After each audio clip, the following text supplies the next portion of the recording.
বর্ধমানের আয়কর দপ্তরে আগুন। শনিবার আয়কর দপ্তরের স্টোর রুমে হঠাৎই আগুন লেগে যাওয়ায় ঘটনায় চাঞ্চল্য ছড়ালো বর্ধমান শহরে।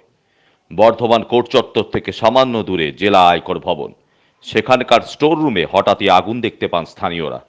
আয়কর দপ্তরের কিছু ঘরে রং করার কাজ চলছিল বলে জানা গিয়েছে। দমকলে খবর দেওয়া হলে একটি ইঞ্জিন এসে পরিস্থিতি নিয়ন্ত্রণে আনে। তার আগে আয়কর দপ্তরে কর্মরত রং মিস্ত্রিরা স্থানীয়দের সহায়তায় আগুনকে নিয়ন্ত্রণে এনেছিল। প্রাথমিক অনুমান শর্ট সার্কিট থেকেই এই অগ্নিকাণ্ড ঘটেছে। আমি এই সিকিউরিটি কাজ করি। কি কি ক্ষতি হয়েছে? ক্ষতি বলতে কম্পিউটার গিয়েছে, রিসিভার গিয়েছে, চেয়ার গিয়েছে, প্রিন্টার গিয়েছে, তারপরে তো জল টল তো ঢুকেছে। হ্যাঁ, আর অন্যান্য মেশিনের কি অবস্থা সেটাও এখন ঠিক জানা নাই। তারপরে এরপর কারেন্ট তো এমনি জাম্পার সব নামানো আছে, এরপর কারেন্ট দিলে ভেতরে আরও কোথাও কিছু হবে কি না সেটাও এখন। আমরা তো অফিসই, আমরা তো সিকিউরিটি অফিসই। আমি একটু চান করতে ঢুকেছি, আর যারা ফার্স্ট টাইমে ছিল তারা বেরিয়ে গেল। আমি দিয়ে বললাম ঠিক আছে আমি তাহলে একটু চান করে নিই। চান করে বেরিয়ে এসে দেখছি এই অবস্থা।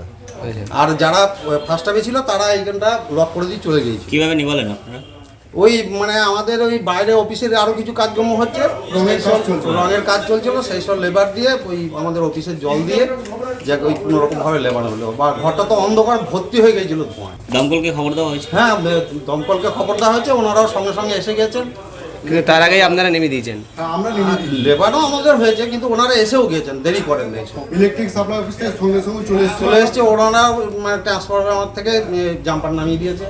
কি দেখলেন? আমরা এসে দেখলাম তো যা শুনলাম, এদের মানে সিকিউরিটির যে লোক রয়েছে তারা বলছেন যে এখানে কাজ হচ্ছিল, আজ তো অফিস বন্ধ।